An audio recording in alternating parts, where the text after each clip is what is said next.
Puji nama Tuhan. Shalom Bapak Ibu Saudara. Shalom.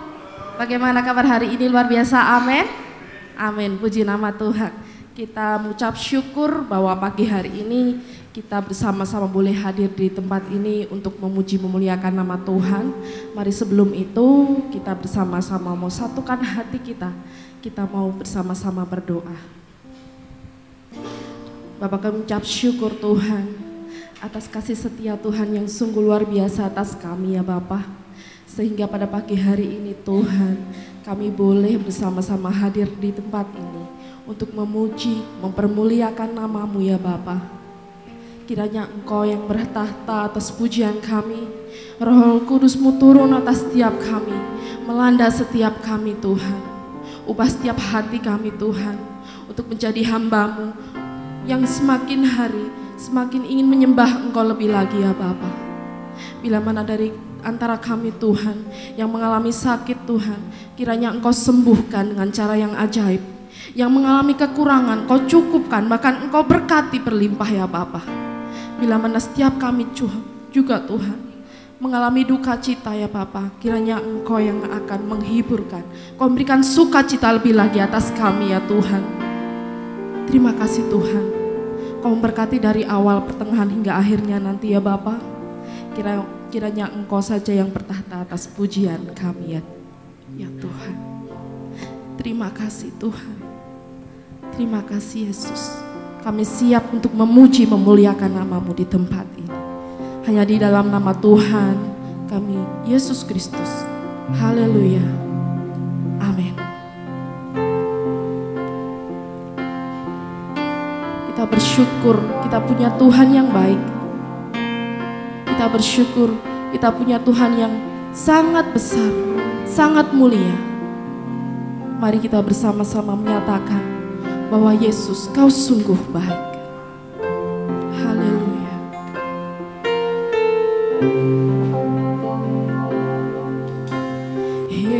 Yesus, Kau sungguh baik.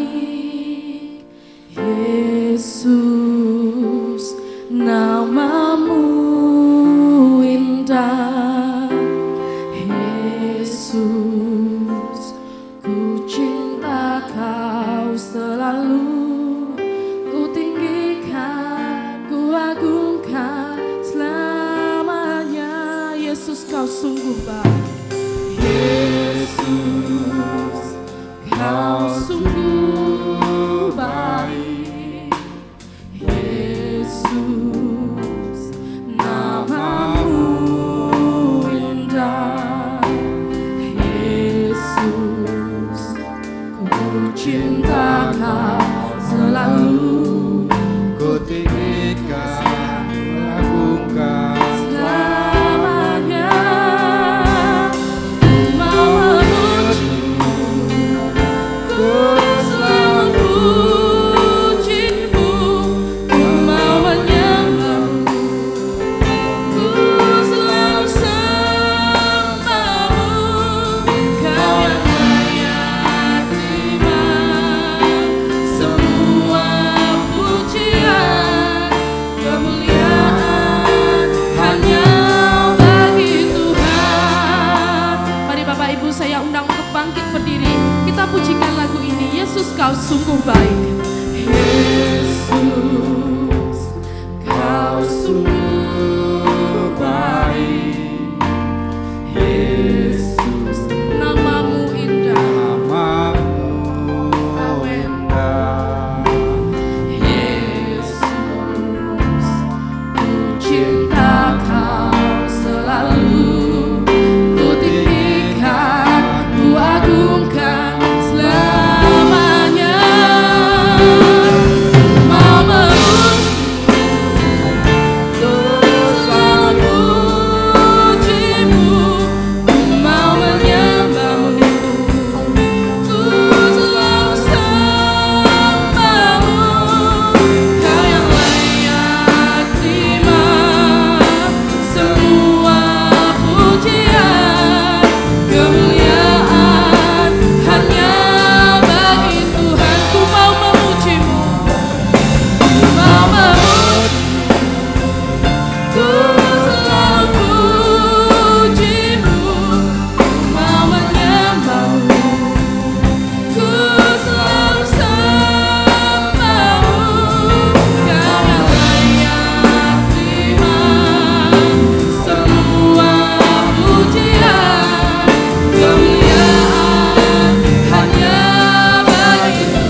pujian, kemuliaan hanya bagi Tuhan. Mama memuji, ku selalu pujimu, Mama menyembah, ku selalu Kau yang terima semua pujian, kemuliaan hanya bagi Tuhan. Kau yang layak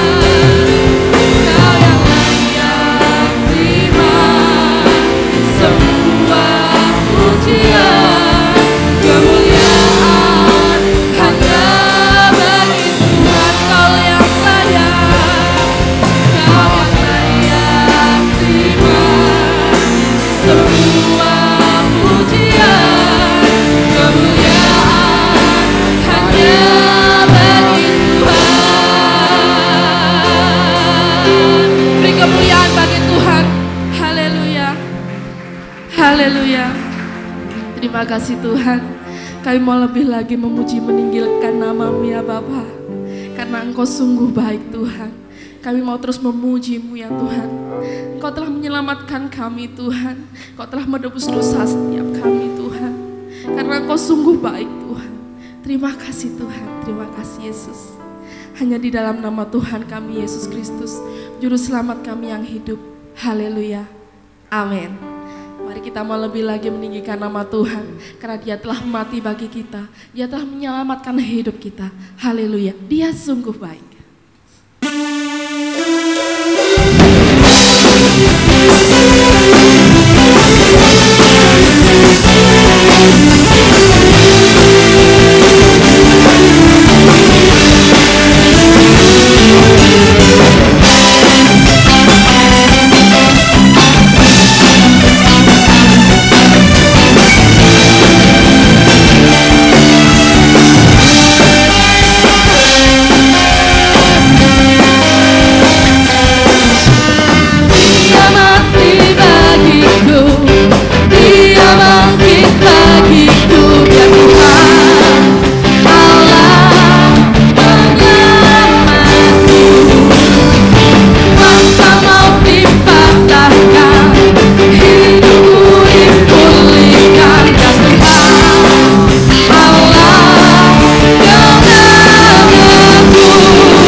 saudara, kita mau melebih lagi untuk serukan namanya karena dia raja di atas segala raja.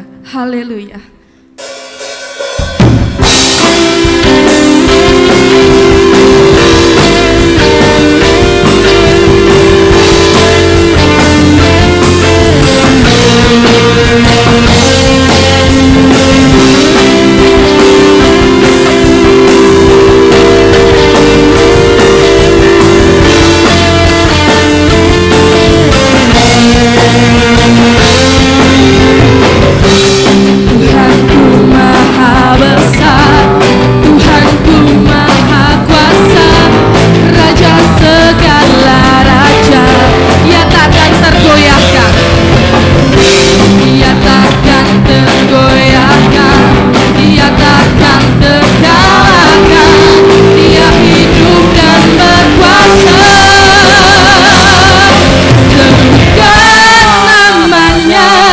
Yesus Tuhan Raja, segala kuasa tunduk dalam namanya. Dia luar biasa, perkasa mulia. Yesus segala nama.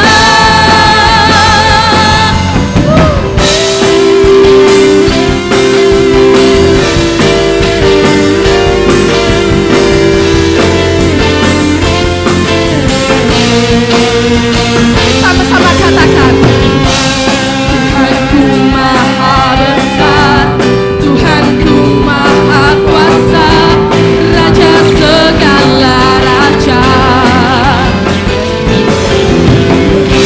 Dia takkan tergoyahkan, dia takkan terkalahkan, dia hidup dan berkuasa.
Bangkit berdiri Bapak Ibu. Kita hidup sampai saat ini oleh karena percaya pada Tuhan. Dia menyelamatkan hidup kita. Hanya karena percaya saja Dia mampu menyelamatkan hidup kita. Kita pujikan lagu ini. Kita punya Tuhan yang sangat besar. Kita hidup karena percaya. Haleluya.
pujikan lagu ini dengan kesungguhan hati kita.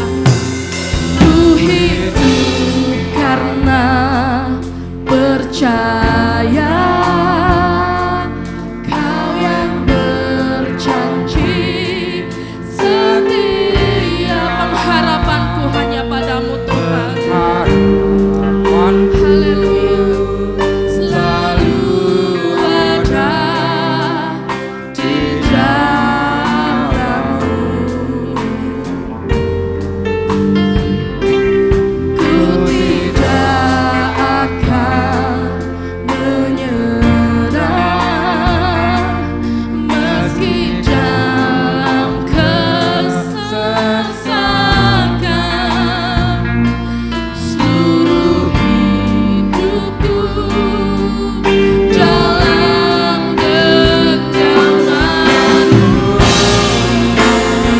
punya Tuhan, aku punya Tuhan yang besar, yang telah berjanji dan sanggup menggenapi imanku. Bersepakat percaya kuasanya, ku terima sekarang kemenangan dari. Jemaat saja katakan, aku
yang telah berjanji dan sanggup menggenapi imanku.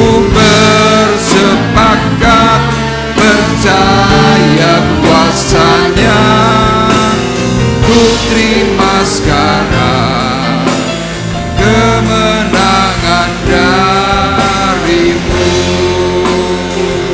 Aku punya Tuhan yang besar, yang telah berjanji dan sanggup menggenapi imanku.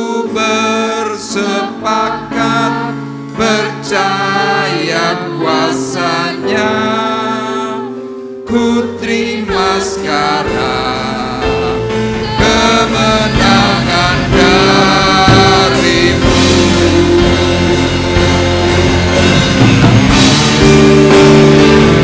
Aku punya Tuhan yang besar, yang telah berjanji dan sanggup menggenapi imanku. Bersepakat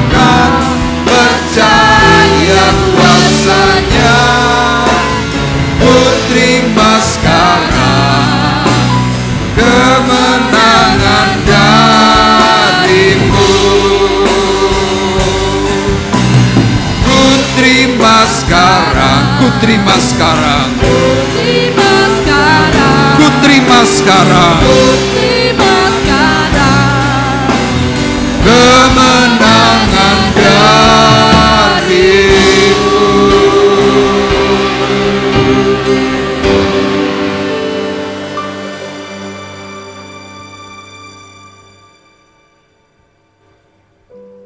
Kami percaya pujian ini meneguhkan hati kami. Kami akan terima kemenangan daripada Tuhan, karena Tuhan sudah berjanji atas kami semuanya, umat tebusan yang bersungguh di dalam Tuhan. Dan pagi hari ini Tuhan, kami mau mendengar suara firman-Mu. Kami membuka telinga jasmani dan rohani kami. Kami mau dengar apa yang Tuhan katakan, sehingga kami menjadi pribadi-pribadi yang kuat, dan kami siap untuk menjadi berkat bagi semua orang. Untuk itu Tuhan, berkati kami semuanya yang hadir dengan berkat sepenuh daripada Allah Roh Kudus yang menaungi, sehingga segenap suara perkataan firman yang akan kami terima, kami boleh pahami dengan baik dan kami boleh melakukannya dengan benar. Terima kasih Bapa di sorga, kami menyambut firman-Mu dengan pertolongan Allah Roh Kudus di dalam nama Tuhan Yesus Kristus. Dan kita semua yang siap diberkati oleh Tuhan bersama-sama berkata, amin. Puji Tuhan, dipersilahkan duduk. Shalom. Haleluya. Bapak Ibu, minggu yang lalu kita sudah bersama-sama belajar bagaimana caranya menjaga kemurnian hati. Nah, salah satu hal yang ditunjukkan oleh Rasul Paulus dalam menjaga kemurnian hati, dia tidak pernah mencari nama. Ya, dia tidak pernah menyombongkan diri, tetapi dia tetap melanjutkan apa yang Tuhan inginkan meskipun ada cercaan. Nah Bapak Ibu, hari ini kita akan berbicara melanjutkan sesuai dengan apa yang Rasul Paulus katakan. Hari ini kita berbicara tentang pelayanan untuk menjangkau jiwa-jiwa yang baru. Nah hari ini saya memberikan tema bekerja sama untuk mengalami kuasa pemulihan. Sekali lagi tema kita adalah bekerja sama untuk mengalami kuasa pemulihan. Ya, saya menyampaikan perkataan firman Tuhan ini mempunyai sebuah harapan di tahun 2024. Kita yang sudah percaya kepada Tuhan, kita mulai ambil bagian untuk bisa menolong orang lain dan juga menjangkau jiwa-jiwa yang hari ini sedang mengalami kelemahan kehidupan. Mari bersama-sama kita melihat di dalam surat Roma pasal 15 ayat 1 sampai dengan ayatnya yang ketiga. Kita perhatikan bersama-sama. Saya akan bacakan buat Bapak Ibu Saudara yang terkasih. Roma 15 ayat 1 sampai dengan yang ketiga, dan kita nanti akan belajar eksposisi dari Injil Markus pasal 2 ayat 1 sampai dengan yang ke-12. Kita melihat dalam Roma pasal 15 perkataan firman Tuhan berkata demikian. Kita yang kuat wajib menanggung kelemahan orang yang tidak kuat, dan jangan kita mencari kesenangan kita sendiri. Setiap orang di antara kita harus mencari kesenangan sesama kita demi kebaikannya untuk membangunnya. Karena Kristus juga tidak mencari kesenangannya sendiri, tetapi seperti ada tertulis, kata-kata cercaan mereka yang mencerca engkau telah mengenai aku. Bapak Ibu, surat Roma ini sekali lagi ditulis oleh Rasul Paulus untuk sidang jemaat yang dilayani di Roma. Dan kita tahu bahwa kota Roma adalah kota yang besar dan terkenal dengan penduduknya yang kaya-kaya. Nah, yang istimewa dari kehidupan orang Roma, selain mereka kaya, mereka juga rohani. Tetapi sayang, meskipun mereka kaya, meskipun mereka rohani, Rasul Paulus di sini masih melihat ada celah. Celahnya apa? Seperti dikatakan dalam firman Tuhan ayat 1, mereka ternyata masih memiliki hati yang egois. Mereka terhadap teman-teman seiman atau orang-orang yang sedang mengalami kelemahan, mereka tidak peduli. Makanya Rasul Paulus hari itu memberikan sebuah nasihat, dikatakan sekali lagi, kita yang kuat wajib menanggung kelemahan orang yang tidak kuat.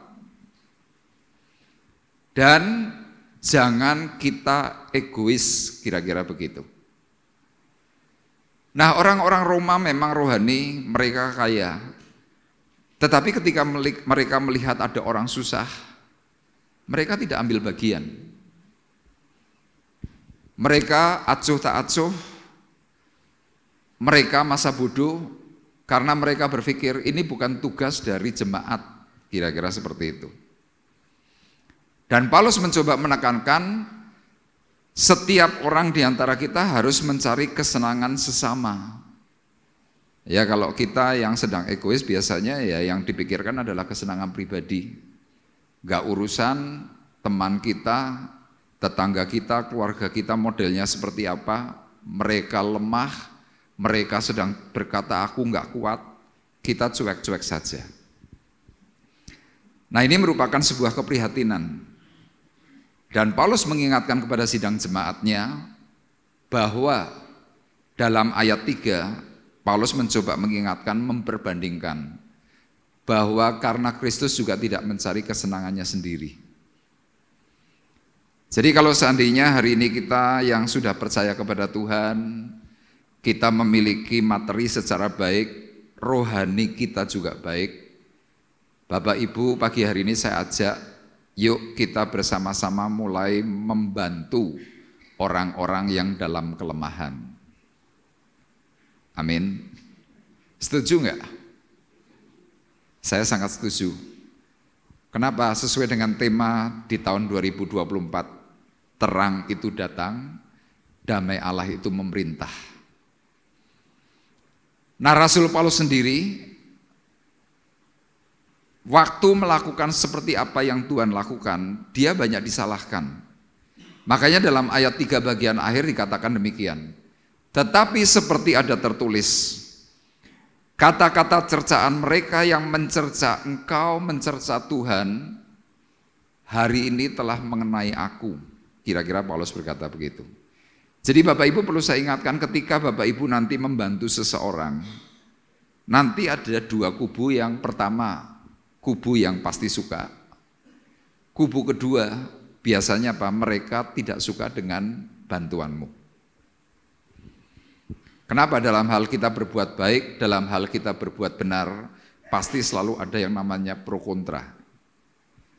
Nah, Paulus hari itu bercerita, Yesus yang ajaib, Yesus yang amat sangat baik, Yesus yang tidak berdosa, dicerca.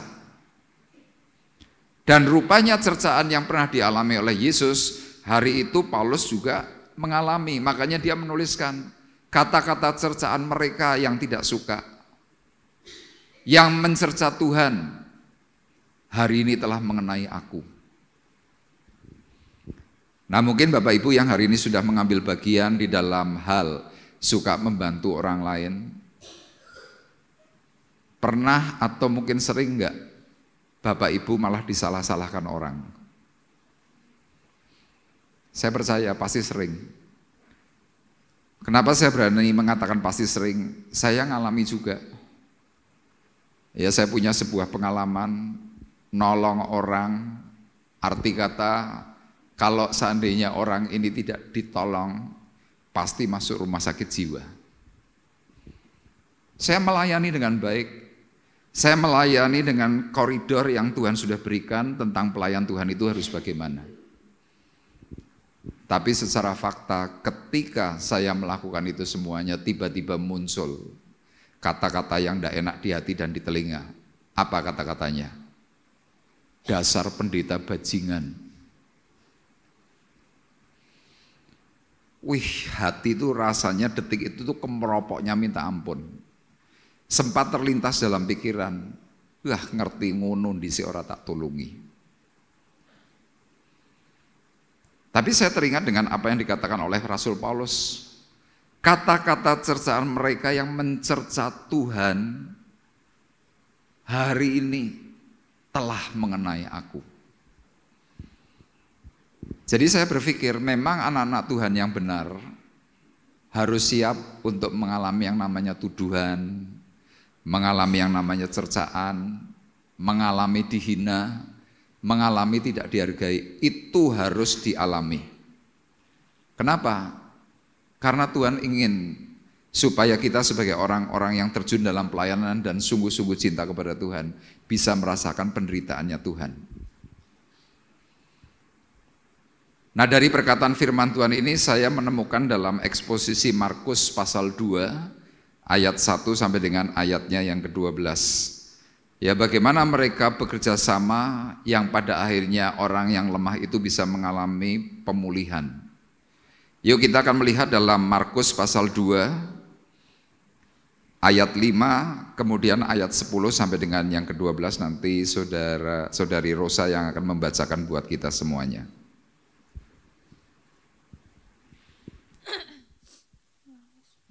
Begini firman Tuhan, ketika Yesus melihat iman mereka, berkatalah ia kepada orang lumpuh itu, "Hai anakku, dosamu sudah diampuni."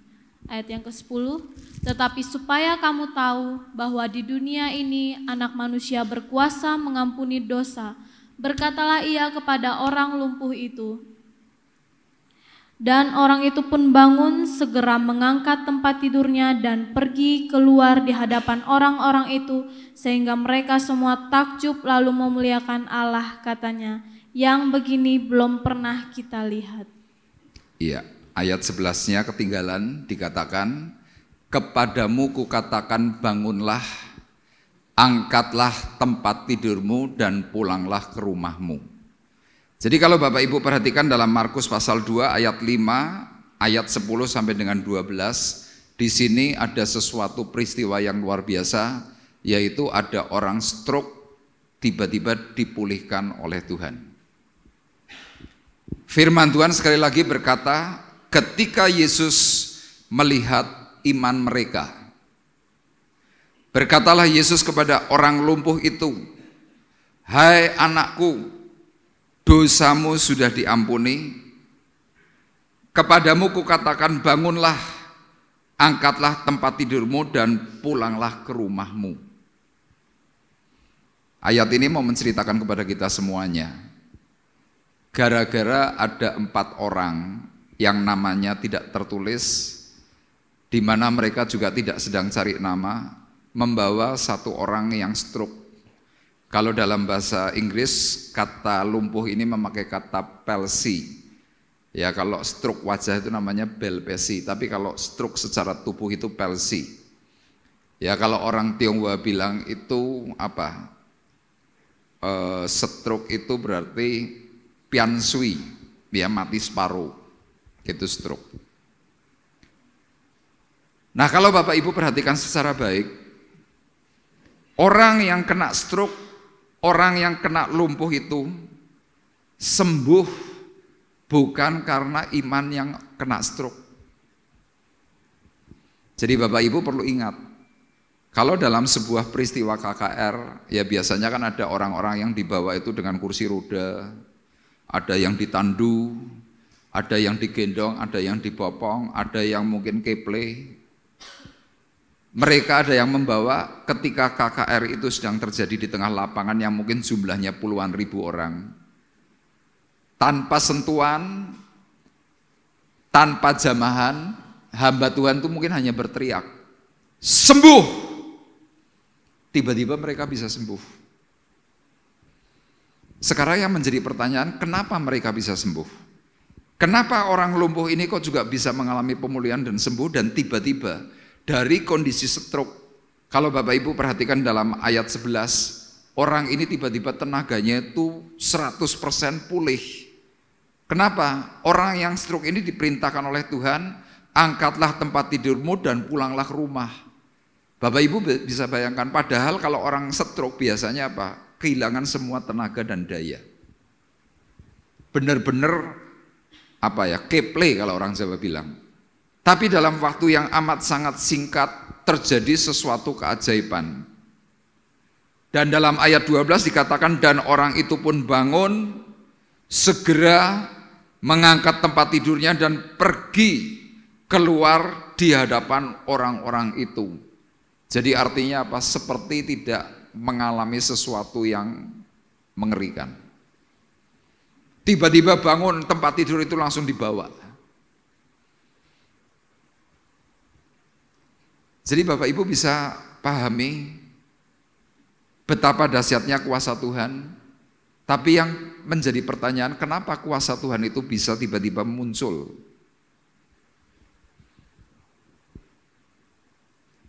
Nah, kita bersama-sama akan belajar dan mencari tahu mengapa orang yang lumpuh ini bisa dipulihkan oleh Tuhan.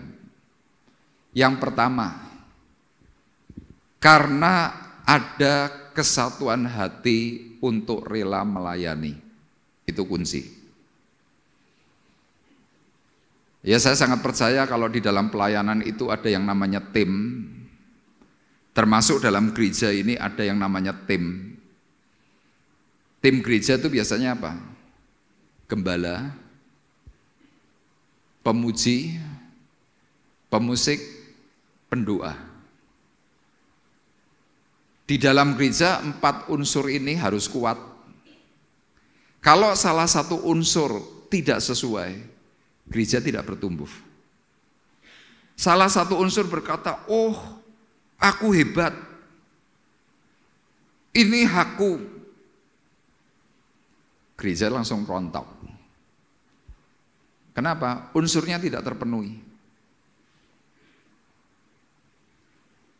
Nah, Tuhan hari itu sangat senang sekali dengan perilaku 4 orang yang disebutkan dalam Alkitab. Bapak Ibu perhatikan dalam ayat 1 sampai dengan ayat ketiga, saya akan bacakan. Markus 2 ayat 1 sampai dengan yang ketiga. Kemudian sesudah lewat beberapa hari, waktu Yesus datang lagi ke Kapernaum, ya perhatikan, datang lagi ke Kapernaum, tersiarlah kabar bahwa ia ada di rumah. Maka datanglah orang-orang berkerumun sehingga tidak ada lagi tempat, bahkan di muka pintu pun tidak ada tempat. Sementara ia memberitakan firman kepada mereka, ada orang-orang datang membawa kepada Yesus seorang lumpuh digotong oleh 4 orang.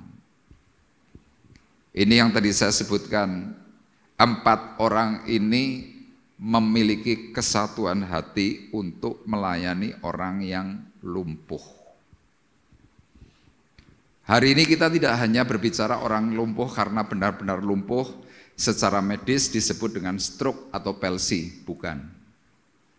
Tapi kalau Bapak Ibu perhatikan hari ini ada banyak sekali orang-orang lumpuh secara rohani. Rohaninya lumpuh. Orang yang rohaninya lumpuh bagaimana tandanya? Tidak mau ibadah, tidak mau berdoa, tidak mau baca firman, tidak mau untuk urusan dengan gereja. Itu lumpuh rohani. Tapi selain lumpuh rohani ada lagi kelumpuhan ekonomi. Kita mengalami keterpurukan dalam bidang ekonomi. Ada orang yang lumpuh secara batin. Ada orang yang lumpuh secara kekeluargaan. Nah, tugas daripada kita sebagai anak-anak Tuhan termasuk seperti yang diceritakan dalam ayat ini, ada 4 orang. Orang ini sungguh-sungguh membantu orang yang lumpuh itu di hadapan Tuhan dengan cara apa? Yang pertama, mereka ini antusias. Firman ini berkata dengan sangat jelas, waktu Yesus datang lagi ke Kapernaum, tersiarlah kabar bahwa ia ada di rumah. 4 orang ini ketika mendengar Yesus datang lagi, wah mereka tuh senang. Nah, sewaktu mereka senang, mereka antusias, mereka bergegas. Yuk, bawa orang yang lumpuh ini kepada Tuhan. Digotong. Digotongnya pakai tandu. Tetapi ketika mereka sampai ke rumah, secara tafsir ini adalah rumahnya Petrus. Waktu itu Yesus singgah di rumah Petrus, kemudian melakukan tanda mujizat kesembuhan. Mereka waktu datang ke depan rumah Petrus, loh, di situ ada ribuan orang. Padahal rumah Petrus ini bukan termasuk rumah yang besar. Mungkin kalau secara tafsir, rumahnya Petrus ini besarnya cuma sekitar 500 meter persegi. Artinya termasuk halaman. Waktu mereka datang ternyata, wah, penuh. Di depan pintu penuh. Lewat pintu samping penuh. Dan firman Tuhan memberikan catatan. 4 orang ini menggotong orang lumpuh itu naik ke lantai 2. Jadi kalau Bapak Ibu bayangkan rumah orang-orang di Timur Tengah atau di Israel itu kan bentuknya kotak. Biasanya full bangunan, full batu, keliling, bentuk kotak begitu. Dan biasanya jendelanya itu hanya ada di samping, itu pun cuma beberapa. Bagian atas bagaimana? Rapat, semuanya serba batu. Firman di sini memberikan cerita. Datanglah orang-orang berkerumun sehingga tidak ada lagi tempat, bahkan di muka pintu pun tidak. Jadi Bapak Ibu bisa bayangkan, 4 orang yang kepingin sekali temannya atau sahabatnya ini sembuh. Mereka begitu melihat ada banyak orang di depan pintu, mereka mikir, aduh, gimana ini? Nah, kebanyakan dari kita, kalau kita melihat sebuah situasi itu, kita biasanya langsung berkata gimana? Percumalah, terlalu penuh, percuma, nggak mungkin bisa masuk. Tapi rupanya upaya daripada orang-orang ini tidak hanya berhenti di depan pintu, mereka cari akal. Mencari akal kapan? Pada waktu Yesus memberitakan firman.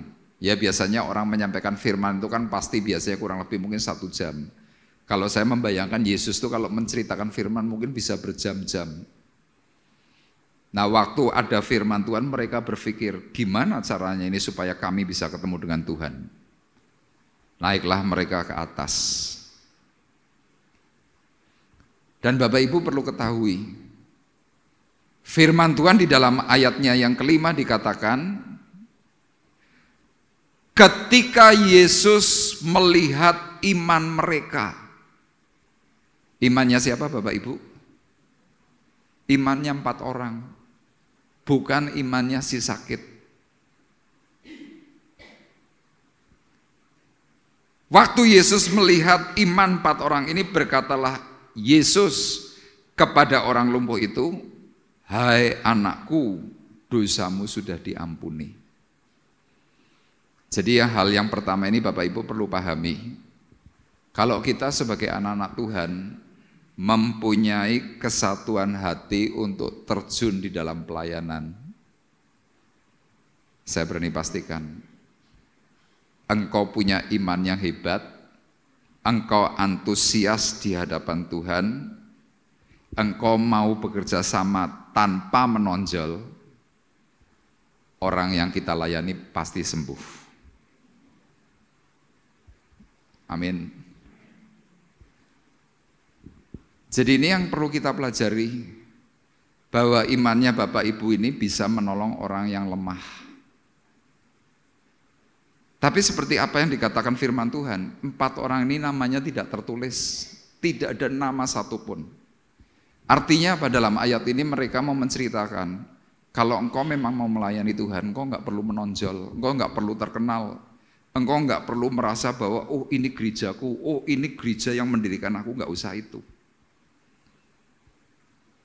Nama mereka tercatat, maaf, 4 orang ini tercatat tanpa nama. Tujuannya apa? Supaya kita mengerti bahwa di hadapan Tuhan yang diperlukan adalah ini loh, kerelaan hati. Sewaktu kerelaan hati itu muncul, saya berani pastikan Tuhan itu senang. Kenapa Tuhan senang? Seperti tadi Roma pasal 15 ayat yang ketiga. Saya ulang sebentar. Dikatakan, karena Kristus juga tidak mencari kesenangannya sendiri. Karena Kristus juga tidak mencari kesenangannya sendiri. Jadi Yesus sebagai pribadi yang mulia, pribadi yang sebagai disebut anak Allah yang maha tinggi, begitu dia melihat orang susah, dia langsung terjun turun tangan. Makanya ketika Yesus melihat ada 4 orang yang antusias, ada 4 orang yang sungguh-sungguh ingin membantu orang yang lumpuh, Tuhan langsung senang. Ketika Tuhan senang, apa yang terjadi? Kesembuhan terjadi. Nah, kita sebagai anak-anak Tuhan kadang-kadang berpikir, oh, yang bisa sembuh itu adalah orang yang punya iman. Saya berkata, orang lumpuh dalam berbagai hal, belum tentu imannya kuat. Belum tentu. Makanya kalau dalam ayat 5 disebutkan, ketika Yesus melihat iman mereka. Imannya orang yang mau membawa, imannya orang yang mau terjun di dalam melayani. Saya kira-kira sekitar 3 minggu yang lalu atau awal, ya berarti 1 bulan yang lalu, saya tanggal 3 sampai dengan tanggal 14 Desember saya pergi ke Kendari. Dari Kendari teman-teman GBT kira-kira ada 7 gereja itu meminta kepada beberapa hamba Tuhan. Permintaan mereka adalah, Pak, kami mau mengadakan Natal, mohon kami bisa dikunjungi. Nah, beberapa hamba Tuhan itu sudah dikontak. Saya mungkin adalah hamba Tuhan yang keempat atau yang kelima. Nah, sewaktu saya menerima berita, Pak, mbok kami dikunjungi, saya bilang kepada mereka, Pak, minta maaf, saya sekarang bukan ketua misi. Jadi kalau Bapak misalkan mau untuk ada kunjungan, mbok ya telepon atau memberikan surat kepada lembaga yang lebih tepat daripada kepada saya. Mereka cerita, sudah Pak, tapi mereka tidak ada yang mau. Saya tanya, kenapa enggak ada yang mau? Ya ini Pak, saya mau cerita kepada Pak Arif. Kalau nanti Pak Arif mau datang ke Sulawesi Tenggara, kami tidak punya ongkos untuk ngongkosi Pak Arif.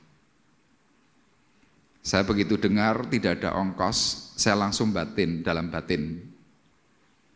Wah, kalau ke Kendari, ke Kolaka ini mahal.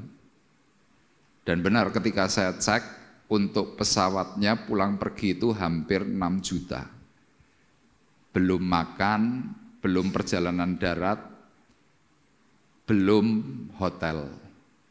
Saya mulai hitung-hitungan, seketika itu juga kemudian saya berkata, Pak, nanti ya 2 hari saya kabari. Selama 2 hari itu saya bergumul. Dan jujur saya sempat mencari dana di luar sana. Tapi beberapa orang yang saya hubungi mengatakan tidak ada dana. Hari kedua tiba-tiba ketua MPW dari Kendari itu telepon saya lagi. Pak Arif gimana nih, tolongin kami. Saya langsung detik itu saya berkata, oke Bu, saya berangkat. Tapi saya akan mencari teman untuk bisa ke sana bersama-sama. Saya cari teman. Dan ketika saya cari teman, rata-rata mereka berkata apa? Apa? 10 dino?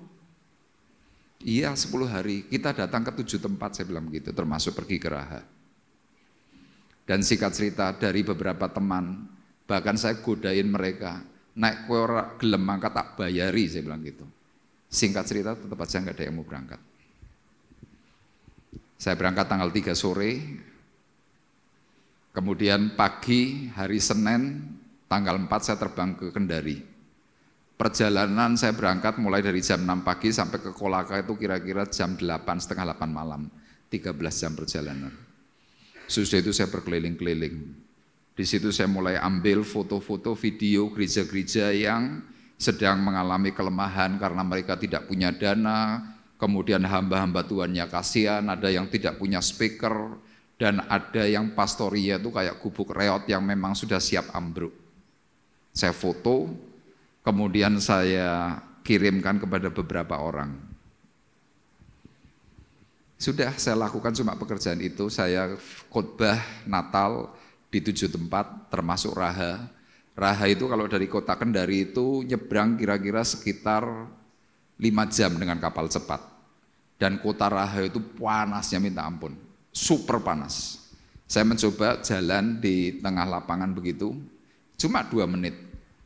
Kulit itu kayak terbakar, semeletnya minta ampun. Dan memang super panas, itu Raha. Nah saya pulang tanggal 14 Desember, kemudian tanggal 15 itu saya masih di Semarang. Tiba-tiba ada seorang yang WA kepada saya.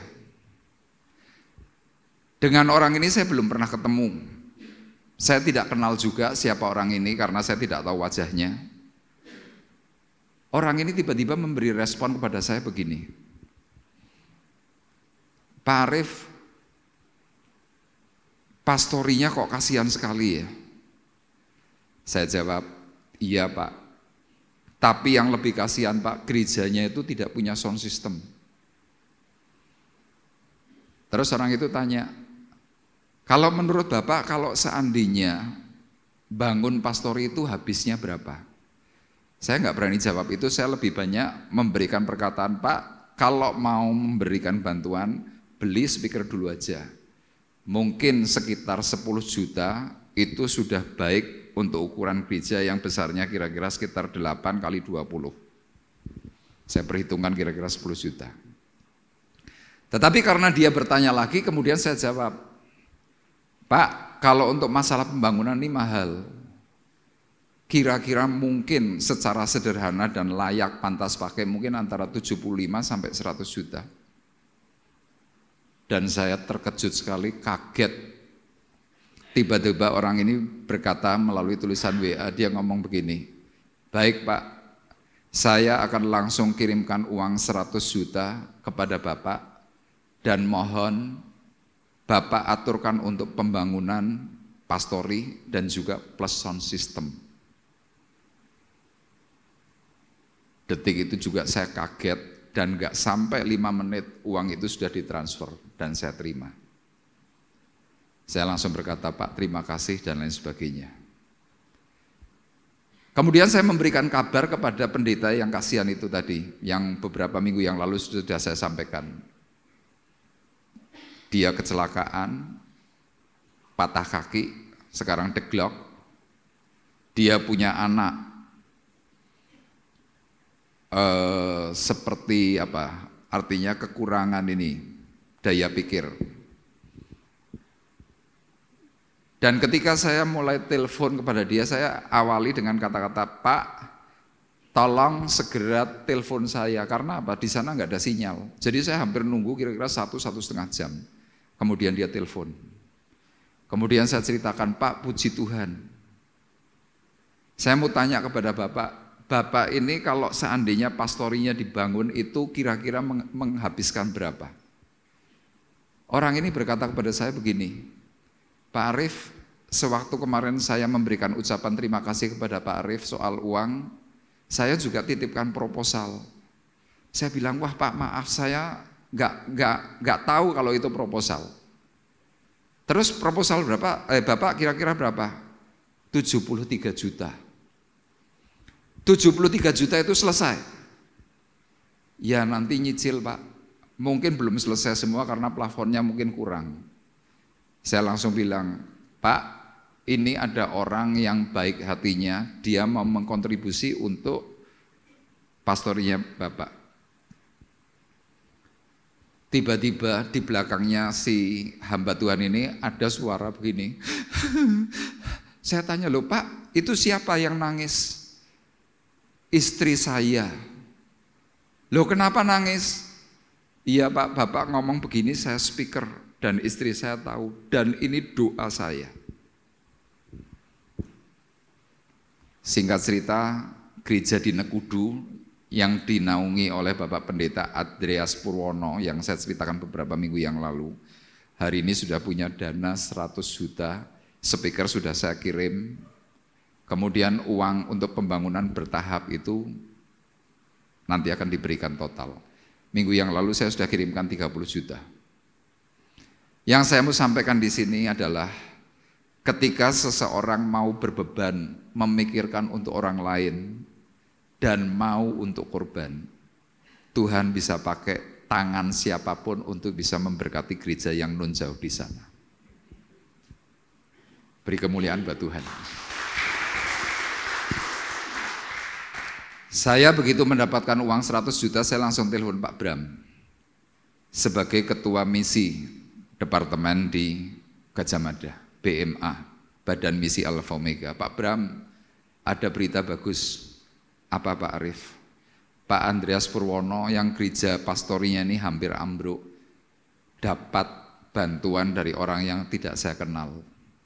Ini orang Bandung, saya bilang gitu. Berapa Pak Arif? 100 juta. Saya ceritakan banyak hal. Kemudian sesudah itu Pak Bram berkata, Pak Arif harus lapor kepada Om Bekti sama Pak Ian. Baik Pak Bram, saya memang mau lapor. Om Bekti saya telepon. Om, ada berita baik untuk Pak Andreas Purwono. Kenapa? Ada orang yang membantu dari Bandung. Kamu kenal orangnya? Enggak kenal. Pak Bekti hanya memberikan kata-kata begini, bagus, orang itu memang perlu dibantu. Saya tanya, loh kok bisa Om? Iya, kalau kamu ingat kira-kira mungkin sekitar 15 tahun yang lalu gerejanya pernah dibakar dan orang ini hampir nyaris dibunuh dan dia selamat. Sedetik itu langsung berpikir, pantas hanya dengan sebuah video yang melalui HP ini loh, saya kirimkan melalui WA.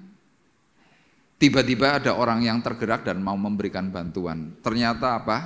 Orang ini sudah memiliki kerinduan bertahun-tahun ingin mempunyai pastori dan memiliki gereja yang layak. Orang ini yang pernah saya ceritakan, dahulu sekitar 10 atau mungkin 9 tahun yang lalu saya pernah ke gerejanya. Yang hari itu saya pernah ceritakan, saya ingin mandi, dia cuma memberi saya 2 jerigen air. Bukan untuk mandi akhirnya, untuk sibin. Di sana sulit air, susah sinyal, terpelosok jauh ke dalam. Saya sempat nanya, Pak Andre kok mau di sini toh? Saya hanya ngikuti panggilan Tuhan Pak Arif. Jawabannya cuma itu. Makanya seperti apa yang saya sampaikan di dalam perkataan Markus 2 ayat 1 sampai dengan yang ketiga. Firman ini sekali lagi berkata, ada orang-orang datang membawa kepada Yesus seorang lumpuh, digotong. Dan firman Tuhan memberikan catatan. Orang ini sembuh karena Tuhan melihat iman mereka yang membawa kepada Tuhan. Bapak Ibu mau untuk jadi berkat? Halo? Tidak harus selalu modal besar. Saya mengeluarkan biaya. Saya memberkati mereka. Tapi tidak sebanding dengan orang yang tiba-tiba memberi uang 100 juta. Sama Bapak Ibu hari ini diberkati oleh Tuhan. Amin. Anda diberkati Tuhan. Anda bisa bergerak. Anda bisa melakukan banyak hal. Secara khusus ini loh di tahun 2024 yang kata orang tahun ini penuh dengan kesulitan. Tiba waktunya kita ini bergerak. Dan di kota-kota lain orang Temanggung itu juga terkenal kaya-kaya. Makanya kalau beberapa kali mungkin banyak orang selalu berkata, wah kami tidak berani masuk ke gereja GBT Kristus Alpha Omega. Saya tanya, loh kenapa enggak berani? Gerejanya orang kaya. Dalam hati saya langsung berkata, puji Tuhan, diberi cap gerejanya orang kaya. Anda orang kaya, amin. tiba waktunya kita bergerak dengan cara yang pertama, ada kesatuan hati untuk rela melayani. Ini yang pertama. Kemudian hal yang kedua, mengapa orang yang lumpuh ini bisa dipulihkan oleh Tuhan? Yang kedua, karena Tuhan melihat ada orang yang berani bayar harga. Korban untuk siapa? Untuk orang yang sedang sakit. Firman Tuhan di dalam Markus 2 ayat 4 dan 5 berkata demikian. Tetapi mereka tidak dapat membawanya kepada Yesus karena orang banyak itu. Lalu mereka membuka atap yang di atasnya. Sesudah terbuka mereka menurunkan tilam, tempat orang lumpuh itu terbaring. Seperti yang tadi saya ceritakan, rumah orang Israel itu semuanya terbuat dari batu. Batunya batu alam. Kemudian 4 orang ini membawa yang lumpuh itu ke atas atap. Dan ini yang sangat dihargai oleh Tuhan. Orang ini berusaha, bersusah payah, bagaimana caranya supaya yang lumpuh ini bisa ketemu dengan Tuhan. Lewat pintu nggak mungkin. Lewat pintu sampai nggak mungkin. Satu-satunya lewat atap. Tapi atapnya rapet. Terus yang mereka lakukan apa? Atapnya itu didodos, dirusak, dilubangi. Nah kalau kita sampai dodos rumahnya orang, kalau orang yang punya rumah itu berkata, Pak, Anda merusak rumah kami, tak tuntut. Pak, Anda merusak rumah kami, ganti yang benar. Ini loh yang Tuhan hargai. Seketika itu juga hati Tuhan itu tergerak dengan belas kasihan, oleh belas kasihan untuk yang lumpuh. Gara-gara apa? Gila, ada 4 orang yang berani korban. Ada 4 orang yang berani bayar harga.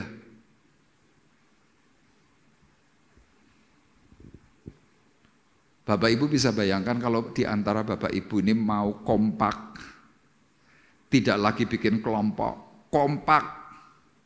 Siapapun timmu, siapapun orangnya, bekerja sama. Berapa banyak jiwa yang bisa diselamatkan dan bisa disembuhkan. Jangan kita selalu berpikir, oh itu tugasnya rohaniwan, oh itu tugasnya Pak Gembala, itu tugasnya full timer. Bukan. Yang masuk ke surga itu bukan hanya pendeta, bukan hanya full timer, bukan hanya rohaniwan. Yang bisa masuk ke surga adalah semua orang yang mau bersungguh-sungguh di hadapan Tuhan. Dan saya percaya Bapak Ibu pasti tujuan akhirnya adalah surga. Kita harus memiliki satu sikap seperti 4 orang ini. Firman Tuhan sekali lagi berkata, ketika Yesus melihat iman mereka, yang dilihat adalah imannya 4 orang, bukan imannya yang sakit. Yang sakit mungkin tidak beriman. Kita mungkin akan tanya, Pak, apa yang bisa saya lakukan? Kalau saya harus melakukan seperti 4 orang ini, tidak punya duit. Saya selalu berkata dan mengingatkan kepada Bapak Ibu, kita punya 3D. Daya, dana, doa.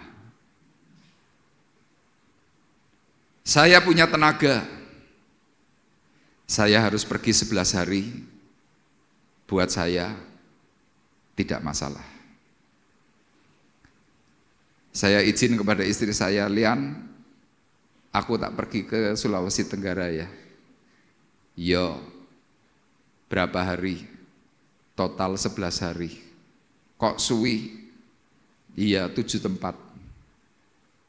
Iya, saya berangkat. Saya punya doa. Saya punya sedikit dana. Saya berangkat. Dan puji Tuhan, di tengah-tengah saya sudah berangkat, hampir berangkat. Saya di situ kan doa, Tuhan, saya perlu ini dana, saya perlu uang.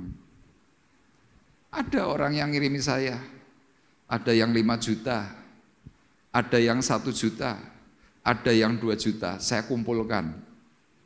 Ketika saya terkumpul, uang itu saya bagikan kepada hamba-hamba Tuhan yang ada di sekitar Sulawesi Tenggara. Saya bagikan kepada mereka. Kenapa saya bagikan? Saya melihat mereka tuh nelongso. Kenapa nelongso? Ada hamba Tuhan tempatnya namanya di Mowewe.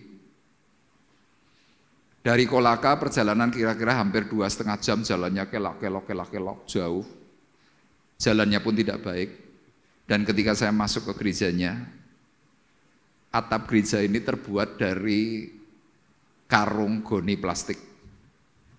Ditempel-tempel, dijahit, ditempel pakai lem, di staples. Saya kirim gambar ini kepada saudari Rosa. Kebetulan pengembalaannya adalah ditangani oleh teman angkatannya Rosa. Kemudian Rosa komentar, Om, gerejanya kok kasihan pakai karung plastik beras yang untuk dipakai itu, dan itu pun bekas. Saya cuma berkata kepada Rosa, bersyukurlah kamu yang di Temanggung yang gerejanya baik.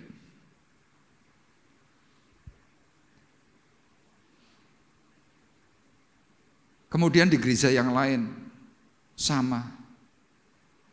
Ada banyak sekali gereja-gereja yang mengenaskan, yang kasihan. Dan saya mempunyai keyakinan Tuhan yang kita sembah tidak pernah berhutang. Jadi saya berangkat diawali dengan biaya sendiri dan pulang itu dicukupkan dan masih bisa bagi-bagi berkat. Untuk itu saya mengucapkan terima kasih kepada Bapak Ibu yang mau mengkontribusi dan mendukung saya di dalam pelayanan. Kenapa? Di sana ada banyak sekali orang-orang yang perlu korban dari Bapak Ibu. Orang-orang itu ketika saya mau pulang mereka berkata, wah Pak Arief terima kasih. Kami sudah diperhatikan, kami senang. Kami kemarin sempat kehilangan semangat, kami rasanya sudah enggak kuat. Ya enggak kuat lah, Bapak Ibu bisa bayangkan di luar pulau, semuanya serba mahal. Ya di Kolaka maupun di Kendari Bapak Ibu, soto satu mangkok itu 50.000. Bakso itu satu mangkok 40.000. Dan waktu saya tanya kepada mereka hamba-hamba Tuhan yang di sana, saya tanya, kamu dapat uang saku dari pusat itu berapa? Ah malu Pak Arief, gak usah disebut. Enggak, saya kepingin tanya. Saya dapat uang saku dari pusat cuma 1,5 juta Pak. Terus kalau uang 1,5 juta itu kamu bisa bertahan hidup berapa lama?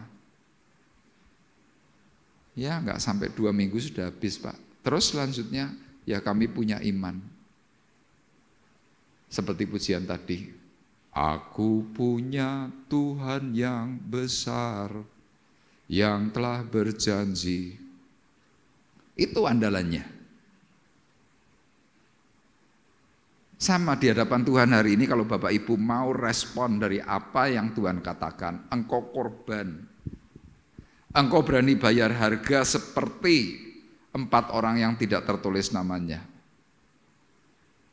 Anda bayangkan berapa banyak tuaian yang Tuhan sudah sediakan kita bisa petik. Ini akhir zaman Bapak Ibu. Firman Tuhan sudah memberikan catatan. Tuaian banyak, tetapi pekerja sedikit. Sudah tidak waktunya lagi kita menjadi orang yang memonitoring, tidak waktunya. Tidak waktunya lagi kita cuma nyalah-nyalahkan hamba Tuhan, pendeta, gereja, disalah-salahkan, itu sudah tidak waktunya. Waktunya Tuhan adalah petik jiwa-jiwa. Waktunya Tuhan adalah kita berani korban. Waktunya Tuhan adalah kita berani memberi yang terbaik. Tapi kalau Anda hari ini cuma sebagai penonton, cuma memonitor, oh pendeta kerjanya ini, full timer kerjanya gini, gereja orang genah dan lain sebagainya. Maaf kata, di hadapan Tuhan Anda cacat.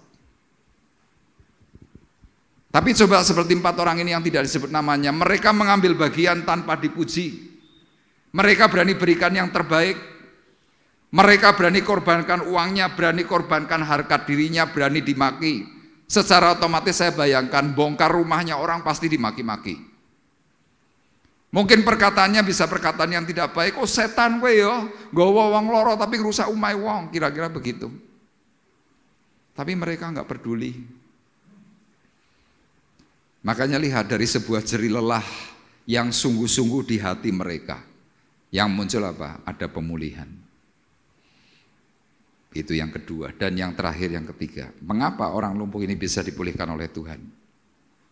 Yang terakhir karena Tuhan dan juga 4 orang ini mengutamakan belas kasihan. Kenapa saya katakan mengutamakan belas kasihan? Dalam ayat 6-9 berkata demikian. Tetapi di situ ada juga duduk beberapa ahli Taurat. Mereka berpikir dalam hatinya, mengapa orang ini berkata begitu? Ia menghujat Allah. Siapa yang dapat mengampuni dosa selain daripada Allah sendiri? Tetapi Yesus segera mengetahui dalam hatinya bahwa mereka berpikir demikian. Lalu Yesus berkata kepada mereka, mengapa kamu berpikir begitu dalam hatimu? Manakah lebih mudah mengatakan kepada orang lumpuh ini dosamu sudah diampuni, atau mengatakan bangunlah, angkatlah tilammu dan berjalan? Jadi Bapak Ibu perlu ketahui di dalam gereja itu ada 2 kelompok orang. Kelompok pertama orang yang berani korban, kelompok kedua cuma sebagai penonton kemudian nyalahkan. Ini ahli Taurat. Ahli Taurat itu apa yang dilakukan oleh Tuhan semuanya salah. Nyembuhkan orang sakit salah. Makan tidak cuci tangan salah. Memberikan kesembuhan di hari Sabat salah. Memberikan perhatian khusus salah. Tuhan cuma berkata begini, mana yang lebih mudah? Mengatakan kepada orang yang lumpuh ini dosamu sudah diampuni, atau mengatakan bangunlah, angkatlah tilammu dan berjalan? Sebenarnya kalau kita baca bersama-sama secara dipahami dengan baik, pertanyaan Tuhan ini intinya sama. Tapi Tuhan mau mengatakan kepada orang ini apa? Kamu ini enggak melakukan pekerjaan apa-apa, kamu cuma komentar, kamu cuma nyalah-nyalahkan orang yang sedang membawa yang sakit, dan kamu juga nyalahkan aku, kira-kira cuma begitu. Maafkan saya, berapa banyak di dalam gereja masih ada orang-orang model seperti itu? Berapa banyak? Maaf, ini memprihatinkan dan ini mengenaskan. Saya khawatir yang seperti ini halnya juga ahli Taurat. Mereka tidak diterima oleh surga.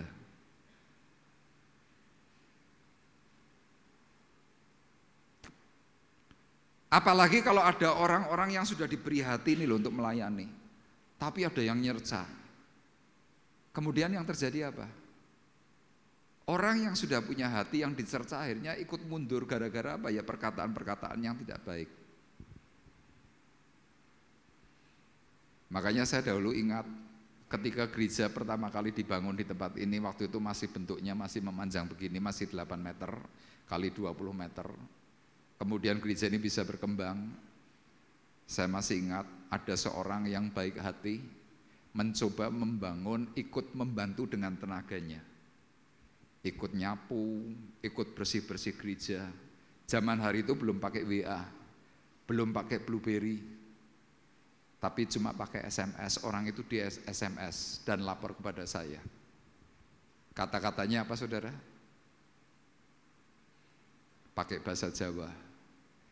Kowe pura-purae melu ngrewangi gereja padahal kowe ngenger, kowe meh nunut mangan. Saya cuma ngomong dengan orang itu, Pak, ndak usah diurusi, wong edan. Saya tanya ada namanya enggak? Enggak, Pak, cuma nomor kosong, cuma nomor yang tidak dikenal. Saya bilang, kalau Bapak ngurusi orang itu, Bapak ndak kerja. Kalau Bapak ngurusi orang itu, Bapak buang-buang waktu, dan ada namanya kok. Loh, orang ini kan bekerja untuk Tuhan, untuk pekerjaan Tuhan, untuk ikut bangun, ikut nyapu, ikut ngepel, ikut bersih-bersih kan baik. Malah dituduh. Coba. Ini loh ahli Taurat. Firmannya di sini berkata apa? Tetapi di situ ada juga duduk. Duduk itu berarti artinya ngapain? Ya nggak ngapa-ngapain, cuma duduk aja nonton.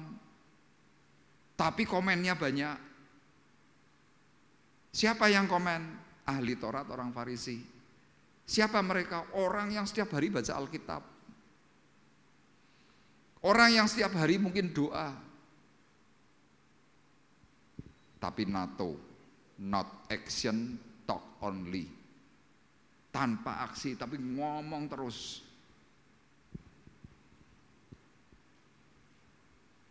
Kapan gereja bisa bertumbuh, kapan gereja hebat, kapan gereja bisa menjangkau jiwa.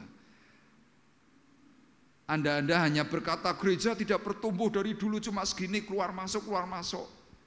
Ya keluar masuk, ono kowe soalnya, kira-kira gitu. Kadang-kadang Tuhan itu prihatin.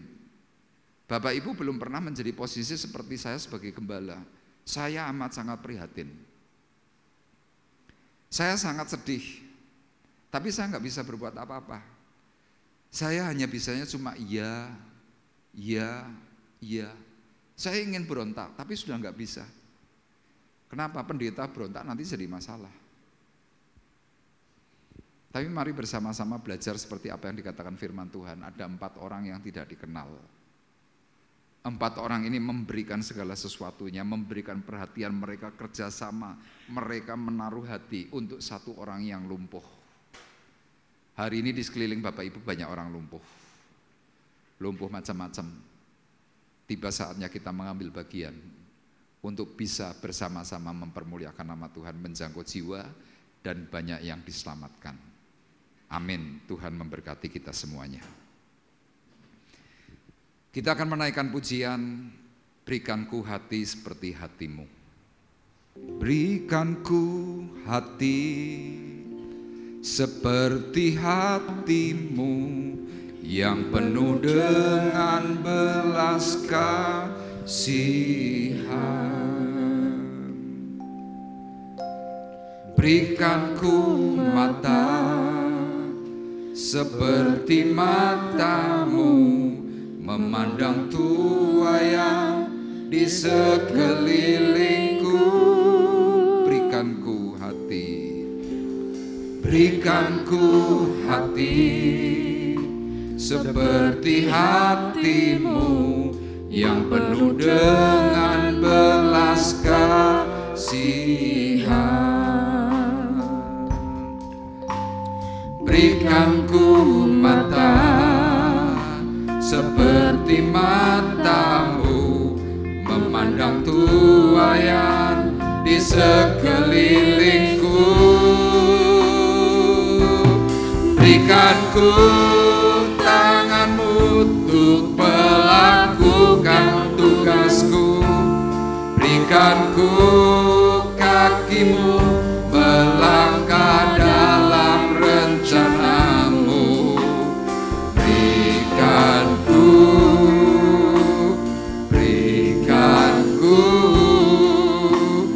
Berikanku hatimu. Berikanku tanganmu untuk melakukan tugasku. Berikanku kakimu melangkah dalam rencanamu.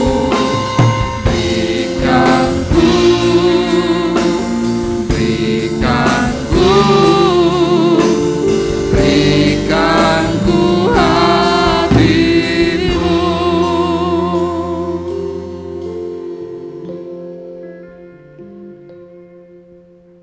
Saya diingatkan bahwa kadang-kadang ada orang yang sudah diberi hati oleh Tuhan. Sudah. Bukan hanya diberi hati tetapi juga diberi kekayaan. Tapi kadang mereka yang sedang tidak mengetahui hati Tuhan ketika diajak pelayanan, ketika diajak untuk menjangkau jiwa, mereka selalu punya alasan yang berbagai macam. Dari pengalaman saya, kalau saya ngajak orang, jawaban yang rata-rata diberikan adalah apa? Pak Arif, minta maaf, saya sibuk kerja. Pak Arif, saya harus ngomong cucu, Pak Arif, saya sudah janjian sama teman mau pergi ke satu kota. Pak Arif, saya tidak bisa berangkat. Bahkan ada yang ekstrim langsung menjawab, moh, aku nggak ngapa-ngapain, cuma ikut tok. Kadang-kadang, ya ini kadang-kadang, kalau kita yang sedang belum mau atau tidak mau, Tuhan bisa izinkan sesuatu. Untuk siapa? Untuk diri kita. Mungkin itu sakit. Dan saya mau berani pastikan, orang sakit, kalau tidak dibesuki, itu tambah sakit. Kenapa? Tidak diperhatikan. Kadang kita diizinkan sakit untuk apa? Untuk introspeksi diri. Bahwa kalau kita tidak diperhatikan oleh orang, kita pun mangkel, kita pun kecewa. Tapi coba kita mulai perhatikan orang. Mungkin bisa telepon, mungkin bisa WA, berkunjung akan semakin baik. Dan jangan kita mempunyai sebuah pemikiran, Allah sih ngomong gue ora tau nglakoni.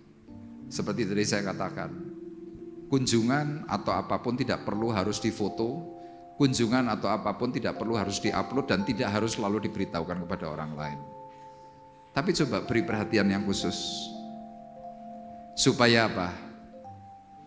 Berkatmu tetap bertahan dan berkat Tuhan itu melimpah. Dan Tuhan tidak mau berhutang. Makanya bagi orang-orang yang mau ambil bagian di dalam melayani pekerjaan Tuhan, saya berani pastikan, hidupmu pasti dicukupkan oleh Tuhan. Yuk kita dengan iman percaya kita mau naikkan pujian ini.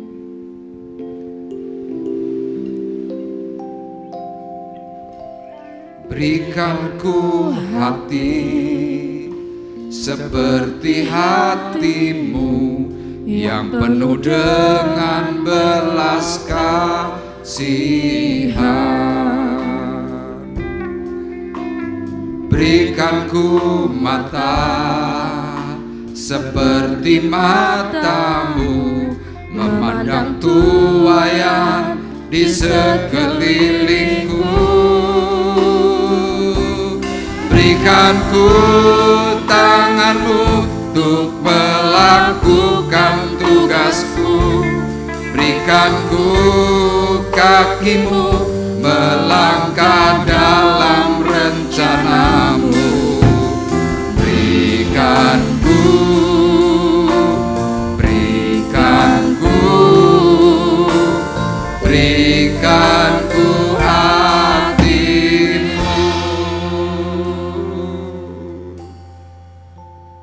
Bapak Ibu, Anda yang punya beban, yang mau ambil bagian untuk melayani orang, saya mengajak Bapak Ibu yang bersedia, Anda boleh berdiri, engkau boleh taruh tanganmu di dadamu, minta kepada Tuhan, Tuhan aku mau seperti 4 orang yang tidak ditulis namanya. Mari Bapak Ibu yang bersedia dan rela, Anda mau memberikan yang terbaik, Anda boleh berdiri. Kita akan naikkan pujian ini di hadapan Tuhan. Berikan ku hati seperti hatimu yang penuh dengan belas kasihan. Berikan ku mata seperti matamu memandang tuaian di sekelilingku.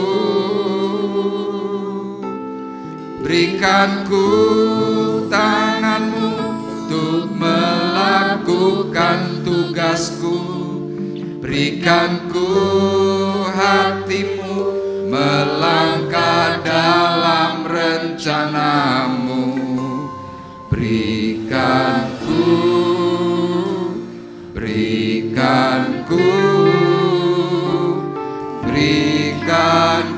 hatimu. Berikan ku tanganmu untuk melakukan tugasku. Berikan ku kakimu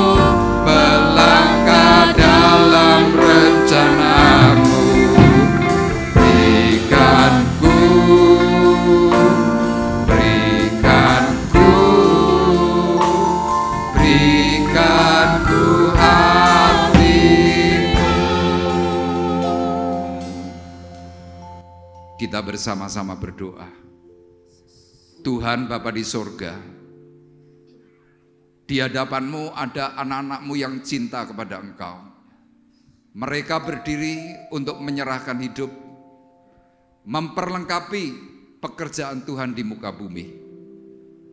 Tuhan, hamba-Mu berdoa untuk mereka semua yang berdiri, supaya mereka dianugerahi oleh Tuhan kekuatan, dianugerahi oleh Tuhan kesehatan, dianugerahi oleh Tuhan daya, dana, dan doa.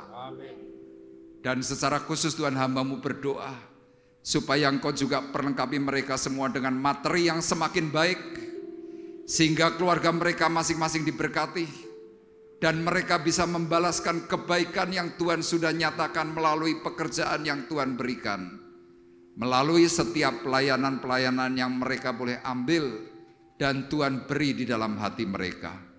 Dan kami percaya Tuhan, kuasa urapan Roh Kudus pagi hari ini turun menaungi hidup mereka, dan mereka menyatakan bahwa mereka cinta kepada Tuhan.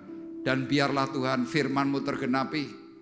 Firman-Mu berkata, banyak tuaian tetapi pekerja sedikit, dan mereka rela menyerahkan hidup sebagai pekerjanya Tuhan. Kami bersyukur untuk anugerah yang Tuhan nyatakan atas hati mereka semua. Kami bersyukur untuk anugerah pekerjaan yang Tuhan sudah sediakan. Biarlah Tuhan perlengkapi dengan cara ajaib, sehingga gereja Tuhan di tempat ini boleh bertumbuh. Gereja Tuhan di tempat ini boleh semakin berkembang, dan banyak jiwa yang diselamatkan. Nama Tuhan yang dipermuliakan. Kami percaya Tuhan, meskipun tidak semuanya, tetapi kami memiliki perkataan iman. Hidup di dalam Tuhan bersinergi, maka satu orang mampu menjangkau 1000 orang, satu orang mampu menjangkau 10.000 jiwa. Dan firman-Mu Tuhan tergenapi, seperti halnya Nabi Musa, seperti halnya Daud. Dia dengan seorang diri mampu memenangkan banyak peperangan. Hamba-Mu berdoa Tuhan, supaya mereka juga memiliki kekuatan yang daripada Tuhan, seperti Musa, seperti Daud, dan banyak jiwa yang dimenangkan oleh mereka semuanya. Terima kasih Bapa di surga. Dan hamba-Mu juga berdoa Tuhan untuk sidang jemaat-Mu yang belum menaruh hati kepada Tuhan. Kiranya belas kasihan Tuhan diberikan atas mereka. Tuhan, berkat kasih-Mu bekerja melimpah, pertolongan-Mu ajaib. Di dalam nama Tuhan Yesus Kristus kami sudah berdoa dan mengucapkan syukur kami. Berikan ku tangan-Mu untuk melakukan tugas-Mu. Berikan ku kaki-Mu melangkah dalam rencana-Mu. Berikan ku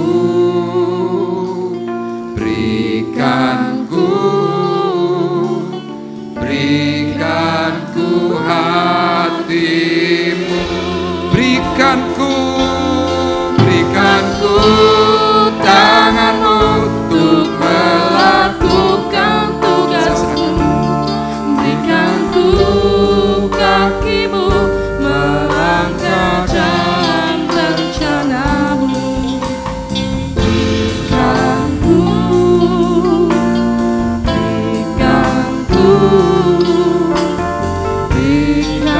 ku hati-Mu. Silakan duduk kembali Bapak Ibu Saudara. Tiba saatnya kita memberikan korban syukur kita melalui persembahan dan amplop perpuluhan. Mari saya mengundang untuk petugas kolektan bisa tampil ke depan.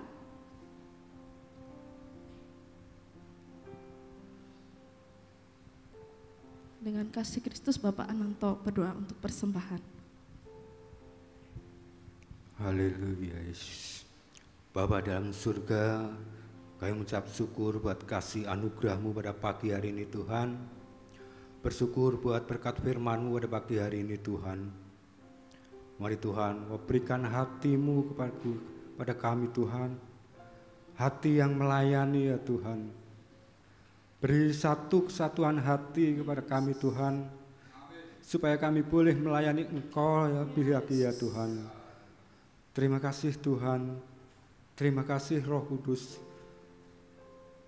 Terima kasih Yesus. Engkau memberkati hamba-Mu yang sudah menyampaikan akan kebenaran firman-Mu Tuhan, Bapak Pendeta Arif yang sudah menyampaikan akan kebenaran firman-Mu. Mari Tuhan, Kau beri hikmat, pewahyuan yang lebih lagi ya Tuhan. Kau memberkati untuk pelayanannya, memberkati untuk keluarganya, memberkati untuk kehidupannya ya Tuhan. Terima kasih Tuhan. Kalau sebentar kami akan memberikan persembahan untuk minggu pertama untuk perpuluhan Tuhan. Mari Engkau sucikan dan kuduskan supaya persembahan ini boleh menjadi alat untuk kelebaran kerajaan-Mu tempat ini Tuhan. Memberkati untuk imamat yang sebentar akan menjalankannya. Di dalam berkat nama Tuhan Yesus kami mengucap syukur dan berdoa. Haleluya. Amin. Amin.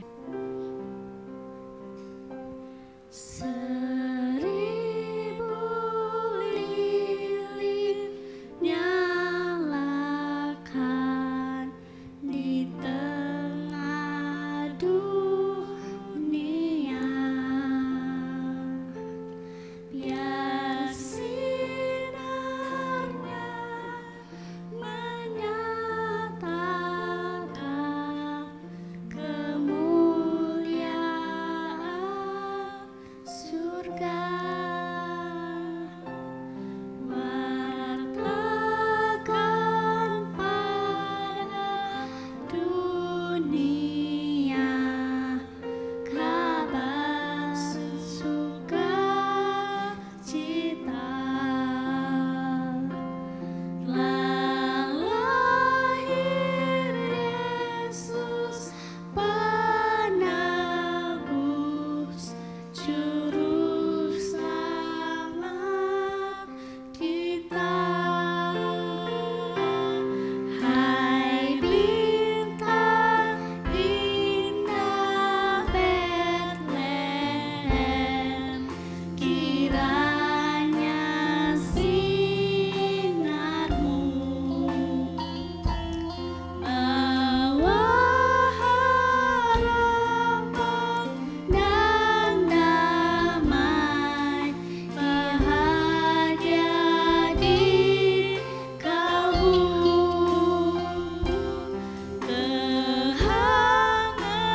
Kehangatanmu kirimkan di hati yang beku.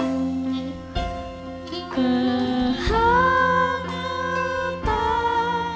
kasih Tuhan di Natal yang syahdu. Kehangatan kasih Tuhan di Natal yang syahdu. Kehangatan kasih Tuhan di Natal yang syahdu. Puji nama Tuhan, terima kasih. Kita akan bersama-sama mengakhiri perjumpaan ibadah kita pagi hari ini. Saya undang kembali Bapak Ibu untuk bangkit berdiri. Kita akan berdoa. Bapa di surga, terima kasih. Kami bersyukur untuk kasih karunia Tuhan yang Tuhan nyatakan atas kami melalui firman Tuhan yang mengingatkan kami. Tuhan, kami boleh melakukan bagian kami dan Tuhan melakukan bagian Tuhan. Dan kami percaya Tuhan, gereja-Mu akan semakin bertumbuh. Gereja-Mu menyelamatkan jiwa-jiwa. Dan gereja-Mu menjadi saluran berkat dimanapun Tuhan akan memberkati orang-orang yang akan kami berkati. Untuk itu Tuhan, kami menyerahkan semuanya dalam tangan kasih-Mu dan kami bersyukur untuk apa yang Tuhan sudah percayakan. Hari ini kami berdoa untuk Bapak Imam Santoso, untuk Ibu Oni Yulianti, Tuhan untuk anak Alif yang berulang tahun. Kiranya berkat anugerah Bapa di surga turun bekerja atas mereka semuanya. Mereka diberi kekuatan, kesehatan, bahkan hari yang semakin baik karena Tuhan yang menolong dan memberkati. Pagi hari ini kami juga berdoa Tuhan untuk anak-anak-Mu yang masih mengalami sakit. Kami terus mengingat Ibu Partiah supaya Tuhan menolong, memulihkan dan memberkati hidupnya. Kami terus berdoa untuk Pak Woto, Ibu Harsi juga Tuhan tolong berkati. Berkati saudara kami Erik supaya Engkau sempurnakan bagian kakinya. Kami berdoa untuk Pak Rinus supaya Tuhan juga memberkati kesehatannya. Terima kasih, kami juga berdoa untuk anak-anak kami yang bersekolah di dalam kota maupun di luar kota. Tuhan menolong dengan mencukupkan. Kami berdoa Tuhan untuk rekan-rekan kami yang sedang mencari pekerjaan. Kami berdoa untuk bangsa negara Indonesia supaya Tuhan beri keamanan, kemakmuran. Bahkan Tuhan menyongsong Pilpres 2024. Engkau juga memberikan kepada kami semuanya presiden yang terbaik sesuai dengan rancangan daripada hati Tuhan secara khusus. Kami berdoa Tuhan untuk anak-anak yatim piatu, para janda dan juga fakir miskin, supaya Engkau juga memberkati mereka semua. Dan tiba saatnya Tuhan kami akan berpisah. Sebentar kami juga berdoa Tuhan untuk acara pembubaran panitia Natal. Kiranya Tuhan menolong dan memberkati mereka yang sudah berjerih lelah, mereka yang sudah bekerja untuk pekerjaan Tuhan. Tuhan yang akan membalaskan semuanya dengan keajaiban dalam kehidupan mereka semuanya. Terima kasih Tuhan, dan tiba saatnya sekarang kami mengangkat hati, mengangkat tangan kami di hadapan Tuhan. Sidang jemaat Tuhan terkasih, mari kita bersama-sama pulang dengan membawa berkat, damai sejahtera Allah Bapa di sorga. Pulanglah dengan membawa kasih karunia Tuhan Yesus Kristus. Di dalam kuasa urapan Roh Kudus, Tuhan memberkati kita semuanya, dan Tuhan melindungi engkau. Tuhan menyinari engkau dengan wajahnya dan memberi engkau kasih karunia. Tuhan menghadapkan wajahnya kepadamu dan memberi engkau damai sejahtera mulai dari pagi hari ini sampai Maranatha datang yang kedua kali. Dalam berkat nama Tuhan Yesus Kristus, kami sudah berdoa dan mengucapkan syukur kami. Dan kita semua yang diberkati oleh Tuhan bersama-sama berkata, Amin. Terima kasih.